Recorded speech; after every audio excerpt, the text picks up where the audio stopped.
고린도후서 4장 7절에서 10절까지 우리 한 목소리로 다 같이 읽겠습니다. 우리가 이 보배를 질그릇에 가졌으니 이는 능력의 심이 큰 것이 하나님께 있고 우리에게 있지 아니함을 알게 하려 함이라. 우리가 사방으로 우겨쌈을 당하여도 쌓이지 아니하며 답답한 일을 당하여도 낙심하지 아니하며 핍박을 받아도 버림받지 아니하며 거꾸러뜨림을 당하여도 망하지 아니하고 우리가 항상 예수 죽인 것을 몸에 짊어짐은 예수의 생명도 우리 몸에 나타나게 하려 함이라. 아멘. 세상에 존재하는 건 각자 다 짝이 있습니다. 서로 어울리지 않는 짝이야말로 보는 것 자체가 부자연스럽고 또 참 불편할 수밖에 없는 것입니다. 양말을 신는데 오른쪽과 왼쪽과 서로 양말 크기가 다르고 색깔이 다르고 모양이 다르다면 그것처럼 참 보기 어려운 것도 없습니다. 본인도 부끄럽겠지만 보는 사람도 참 그런 사람 안타까워 보일 수밖에 없는 거죠. 비싼 이 고급 호텔에 들어갔는데 품질이 낮은 싸구려 침대와 가구를 들여놨다면 그것처럼 또 억울한 일도 없는 것입니다. 처음부터 저렴한 호텔에 들어갔다면 몰라도 그렇지 않다면 조금 더 좋은 고급 모든 제품들을 들여놔서 편안하고 안락한 그런 잠을 잘 수 있도록 쉴 수 있도록 그렇게 제공해야 되는 거 아니겠습니까? 그래서 짝이 있는 거예요. 짝이 있는 겁니다. 그 짝이 틀리면 곤란해지는 것이죠. 100년 된 삼삼이 있다고 치죠. 그런데 그 삼삼을 담은 그릇이 곰팡이 끼고 구멍나고 더러운 것들이 군데군데 묻어있는 그런 바구니에다가 그런 그릇에다가 삼삼을 담아준다면 그게 어울리겠습니까? 도저히 짝이 안 맞아요. 짝이 안 맞습니다. 짝이 안 맞는 겁니다. 그런데 오늘 성경 보니까 우리는 질그릇이고 예수님은 보배라는 것입니다. 사실 안 어울리는 짝입니다. 전혀 안 어울려요. 보배는 어디다 담겨야죠? 보배는 그 보배를 담는 그것도 좀 고급스러워야 돼요. 여러분 결혼 반지나 또는 서로 귀한 예물을 서로 주고받는데 안에 알맹이도 중요하지만 겉모양도 중요한 거 아니에요? 포장도 중요한 거 아니에요? 포장만 좋은데 안에 내용이 별 볼 일 없다. 이거 참 실망스러운 거지만 아무리 안에 내용이 좋아도 포장지가 너무 싸구려면 받는 사람의 마음이 그렇게 썩 좋지는 못해지는 거죠. 물론 안에 내용이 너무 좋으니까 갑자기 안색이 좀 안 좋았다가 갑자기 밝아질 수는 있겠지만 기왕이면 다홍치마라고 포장도 이쁜데다가 알맹이까지 좋으면 얼마나 좋겠어요. 두말하면 잔소리 아니겠습니까? 그래서 짝이 있는 거예요. 짝이 있는 거예요. 그런데 예수님은 이 짝이 이렇게 어울리지 않는다는 걸 모르고 우리에게 오셨나요? 그렇지 않아요. 질그릇인 걸 뻔히 알면서도 우리에게 오셨어요. 그러니까 짝이 안 맞는다는 거, 어울리지 않는다는 거 알고 계셨어요. 그럼에도 불구하고 우리에게 오셨다는 것입니다. 그래서 예수님이 귀한 것입니다.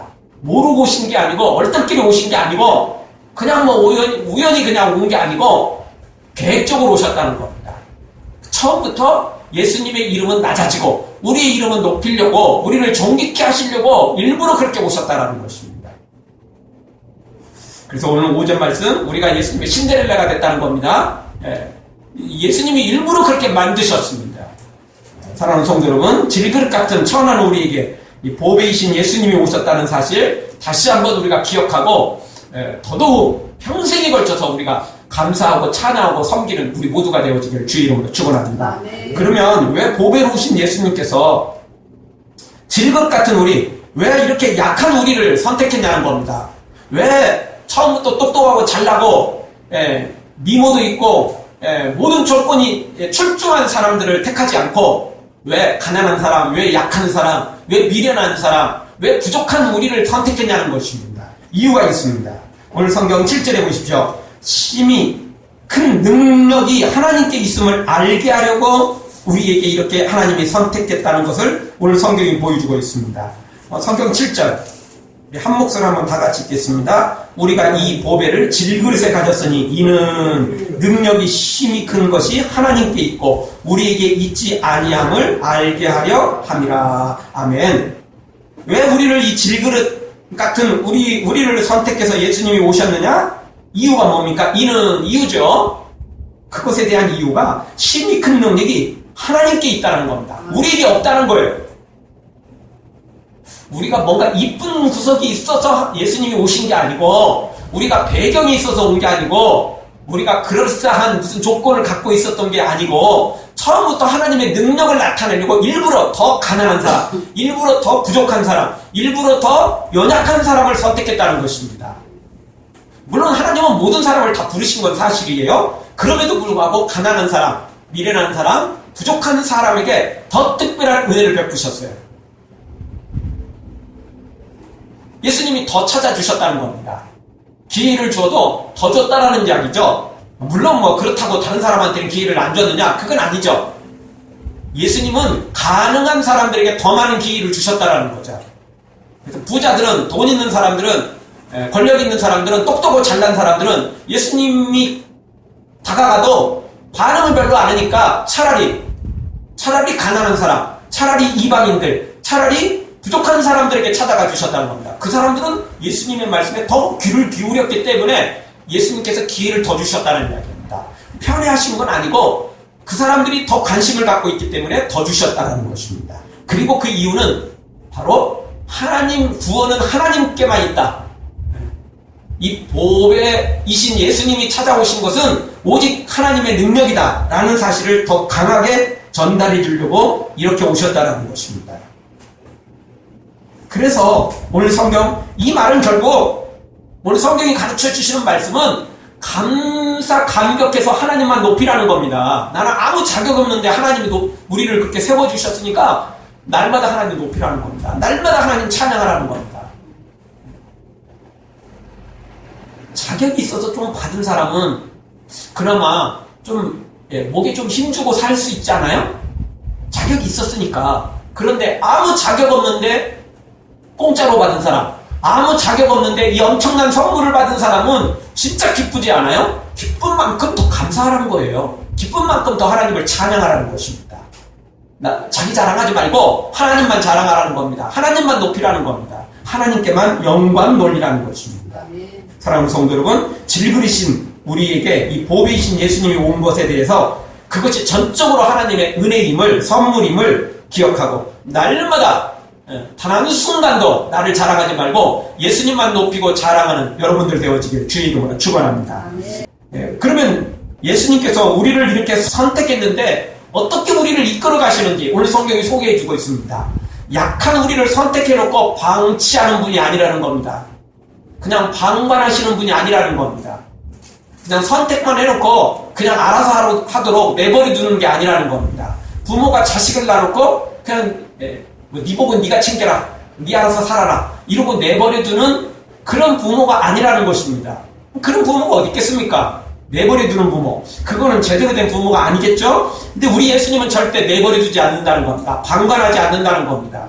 그냥 방목시켜 놓지 않는다는 것입니다. 우리 예수님은 선택했기 때문에, 우리 예수님은 부르셨기 때문에 특별한 관심을 가지고 우리를 이끄신다는 겁니다. 그런데 그것이 뭐냐? 8절 9절을 통해서 어떤 고난을 당해도 절대 우리가 실패하지 않도록 어떤 어려운 일을 만나도 우리 주님이 우리를 도우시고 붙잡아 주신다는 것입니다.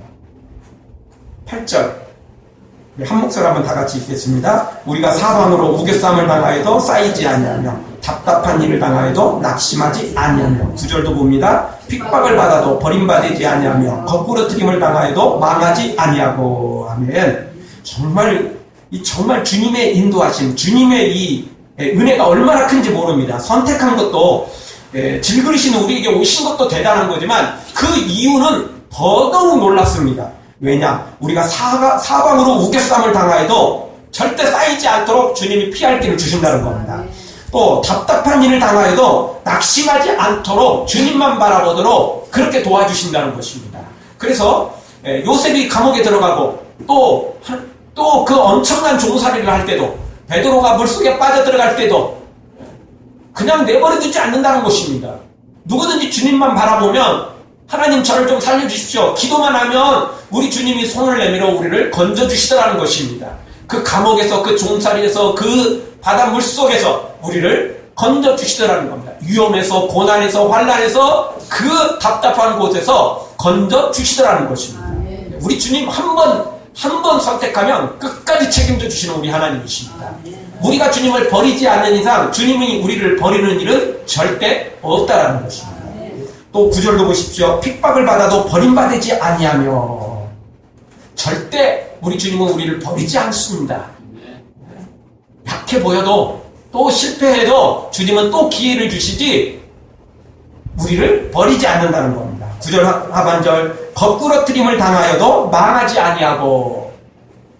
망하지 않는다는 겁니다. 오뚜기처럼 다시 일어나게 되더라는 것입니다. 여러분, 거꾸러뜨림을 당했다. 이게 뭐 완전히 그냥 넘어지는 것도 쓰러지는 것도 참 보통 일은 아니죠. 사람이 쓰러졌다가 일어나는 거 쉬운 일이 아닙니다. 학교에서 운동회를 하다 보면, 아이들 운동회를 하다 보면 100m 달리기 보통 하거든요. 반별로 세워놓고 하다 보면 애들이 잘 넘어집니다. 그렇죠? 그런데요, 넘어지고 일어나는 애들도 있지만 넘어지고 그냥 거기서 펑펑 울어버리는 애들도 있어요. 그렇죠? 넘어진다고 다 일어나는 거 아닙니다. 절대. 그리고 일어났다 해도 포기해버리는 애들이 상당수 있어요. 그냥 걸어가거나 그냥 옆으로 빠져버리는 경우. 그러나 넘어져도 벌떡 일어나고 다시 또 달리는 애들도 있어요. 주님이 우리를 어떻게 하시냐면 거꾸러뜨림을 당했어요. 넘어진 정도가 아니에요. 아예 그냥 거꾸로 그냥 처박힐 정도로 이런 심각한 어려운 고난을 당했음에도 불구하고 망하지 않도록 우리 주님이 다시 도와주신다는 겁니다. 그러니까 우리는 오뚜기 신앙을 갖게 된다는 겁니다. 그게 나에게 있는 게 아니고 우리 주님에게 있다는 것입니다. 주님이 뒤집어 놓으면 된다는 겁니다. 주님이 그걸 완전히 바꾸시면 상황이 역전되게 되는 것입니다. 우리 주님이 이렇게 우리를 인도해 주신다는 겁니다. 그래서 질그릇 같은 우리를 선택한 것도 대단하지만 그 이후에 우리를 인도하시는 것은 너무나 귀하고 아름답고 정말 도저히 세상에서는 볼 수 없는 아름다운 이 인도하심이 있습니다. 이게 바로 부모의 마음이죠. 여러분, 남의 새끼 데리다가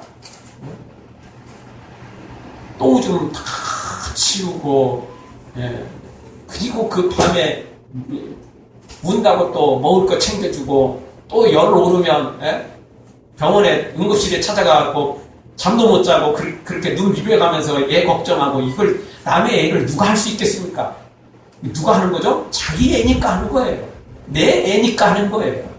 내 애니까 하는 거죠. 이유가 뭐죠? 사랑하니까 하는 거예요. 사랑하니까. 사랑하지 않으면 그거 못해요. 그거 못한다고요. 할 수가 없는 거라고요. 자, 우리 예수님께서 우리를 이렇게 사랑하시기에 이렇게 하신다는 것입니다. 사랑하는 성도 여러분, 우리를 선택한 것도 대단하지만 그 이후에 우리를 인도하시는 이 엄청난 은혜 다시 한번 기억하시고, 어떤 어려운 일을 만난다 할지라도 주님이 절대 버린 게 아니고, 주님이 절대 실수하는 게 아니고, 주님이 절대 외면한 게 아니고, 주님이 보이지 않아도, 주님이 내 손으로 만져지지 않아도, 주님이 내 귀에 들리지 않는다 할지라도 우리 주님 살아계시며 나를 도우시며 내 옆에 계시며 새 힘을 부어주심을 굳게 믿고 우리 주님만 바라보고 따라가는 여러분들 되어지길 주의 이름으로 축원합니다. 여러분, 에디슨 모르는 사람이 없을 것입니다. 발명왕이죠. 그는 연구하는 것마다 다 성공하지는 않았습니다. 그는 1100번이나 실험에 실패했다고 합니다.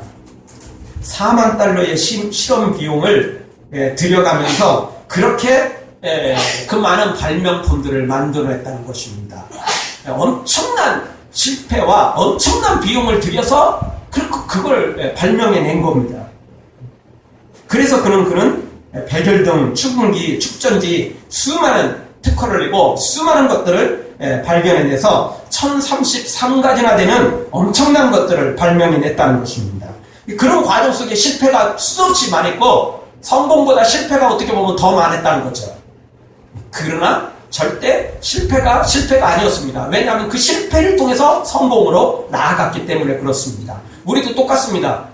예수님 믿는다고 다 성공하느냐, 다 출세하느냐, 다 번창하느냐, 절대 그렇지 않습니다. 수많은 고난을 당하고 수많은 좁은 길과 험난한 길을 걸어가고 정말 실패할 때도 많고 그렇습니다. 그러나 절대 우리의 실패는 완전한 실패가 아닙니다. 우리의 실패는 성공을 위한 하나의 단계에 불과합니다. 우리의 실패는 더 큰 성공을 위해서 나아가는 하나의 과정에 불과한 것입니다. 왜냐? 주님이 우리를 붙잡아 주셔서 모든 걸 합력하여 선이 되게 하시기 때문에 그렇습니다. 실패조차도 연약한 것조차도 하나님을 합력하여 선이 되게 하신다는 것입니다. 고통을 당해도 버림받지 않고 넘어뜨림을 당해도 넘어지지 않네. 내 몸에 예수의 생명이 있으니 주보자 앞에 내가 서겠네. 우리 주님이 우리를 붙잡아 주십니다. 우리 주님만 믿고 따라가면 우리는 최후의 승리자가 될 줄 믿습니다. 실망치 말고 좌절하지 말고 낙망하지 말고 포기하지 말고 우리 주님만 바라보고 달려가기를, 그래서 최후의 승리자 되어지기를 주의 이름으로 축원합니다. 마지막으로 오늘 성경 주시는 말씀은 예수님의 죽으심을 짊어질 때 내 몸에 예수님의 생명도 나타난다는 것입니다. 10절을 나같이 읽겠습니다. 우리가 항상 예수 죽인 것을 몸에 짊어짐은 예수의 생명도 우리 몸에 나타나게 하려 함이라. 아멘. 우리가 예수님의 선택받았고 예수님이 우리를 인도해 주시니까 뭐 예수님이 다 하셨네, 우리는 할 것 없네, 그리고는 나는 그냥 들어 누워가지고 그냥 배나 두드려가면서 낮잠 자면 주님이 알아서 다 하시나요? 절대 그렇지 않습니다. 잘못 오해하는 사람들은 그렇게 오해하는 경우가 있습니다. 나는 아무것도 한 게 없고 예수님이 다 하셨으니까 뭐 나는 놀지 뭐, 주님이 알아, 앞으로도 다 하실 거야, 뭐 걱정할 거 없어. 나는 배 두드리면서 그냥 허리 아플 때까지 그냥 들어 누워가지고 그냥 뒹굴뒹굴하고 있으면 되느냐? 절대 그렇지 않습니다. 오늘 성경은 이렇게 예수님의 놀라운 능력을 체험하려면 예수님의 십자가를 내 몸에 짊어지라는 것입니다. 내 몸에 예수님이 십자가를 짊어질 때 그때 예수님의 생명도 나타난다는 것입니다.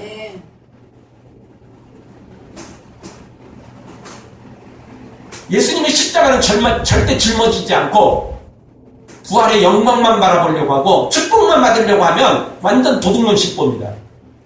하나님은 심은 대로 거두게 하시지 심지도 않았는데 거두는 법은 없습니다. 비록 작은 걸 심고 비록 약한 걸 심고 비록 부족한 걸 심는다 할지라도 심어야 돼요. 심어야 되는 것입니다. 그래서 우리가 뭐 대단한 거 못 심어요. 못 심습니다. 그러나 어차피 자라게 하시는 분은 우리 하나님이시니까, 열매 맺게 하시는 분은 우리 하나님이니까 그냥 우리는 눈물 뿌려가면서 그냥 심는 겁니다.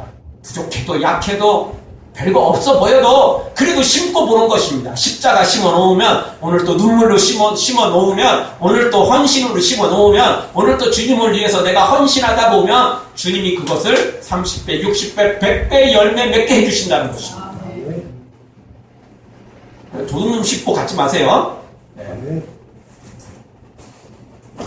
뭐 우리나라도 이따금씩 뭐 무슨 청문회를 하거나 또는 뭐 어떤 사람들을 이렇게 바라볼 때 국가에서 받아먹을 건 다 받아먹고 챙길 건 다 챙기면서 의무를 하지 않는 사람, 국방의 의무를 지지 않고 납세의 의무를 지지 않고 이런 사람들이 또 뭐 대통령 해먹겠다, 이런 사람들이 또 무슨 뭐 국무총리, 뭐 장관, 뭐 국회의원 해먹겠다고 나서면 다른 사람들이 다 손가락질 할 수밖에 없는 거예요. 저런 놈은 안 된다는 거죠. 이유가 뭐죠? 의무는 하지 않고 권리만 취하겠다는 거 아니겠습니까? 그래서 안 된다고 말하는 거예요. 여러분, 세상에서도 그게 안 된다고 말하는데 영적인 일, 하나님을 속여먹으려고 해서 되겠습니까? 나는 아무것도 안 하고 의무는 하나도 않고 권리만 취하려고 그러고 그냥 좋은 것만 취하려고 하면 하나님 안 속습니다. 하나님 절대 그런 사람에게 허락하시지 않습니다. 그래서 천국은 진노하는 자의 것입니다. 충성하고 헌신하고 주님을 위해 믿음으로 달려가는 사람들에게 하나님은 허락하시고 또 그런 사람에게 놀라운 상급을 주시는 것입니다. 그래서 오늘 10절 예수님의 그 십자가, 고난, 예수님의 그 죽음, 그걸 내 몸에 짊어져야 됩니다. 예수님이 십자가를 졌듯 우리도 십자가를 져야 됩니다. 예수님이 지신 십자가는 우리가 질 수가 없어요. 다만 예수님이 남겨놓은 십자가가 있습니다. 그래서 예수님 뭐라고 말했죠? 누구든지 나를 따라오려거든 자기 십자가를 지고 자기를 부인하고 그렇게 예수님을 따라와야 된다고 말씀해 주셨습니다. 예수님 따라가는데 십자가 딱 버리고 나는 부인하지도 않고 룰루라라 놀면서 그냥 예수님만 따라가지 뭐 천국 얼마 좋아 할렐루야 이러면서 따라간다고 되는 게 아니에요. 주여 외친다고 천국 가는 게 아니에요.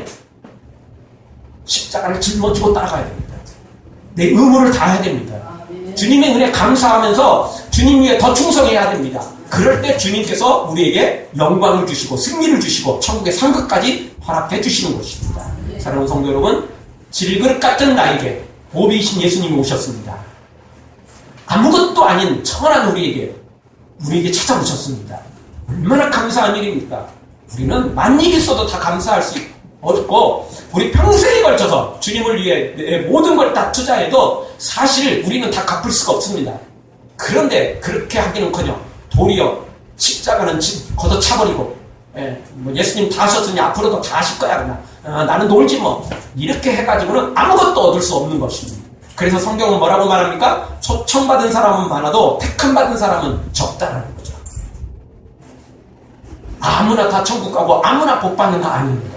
우리 모두 다 주님의 부르심에 이제 감사 감격하여 내 생명, 내 삶을 주께 드리고 나의 인생을 주님께 드리고 나의 모든 걸 주님께 드려 그렇게 귀한 열매 맺혀가는 여러분들 되어지길 주의 이름으로 축원합니다. 아멘. 기도하겠습니다. 우리 통성으로 한번 기도할 때 주님 오늘도 질그릇 같은 나에게 예수님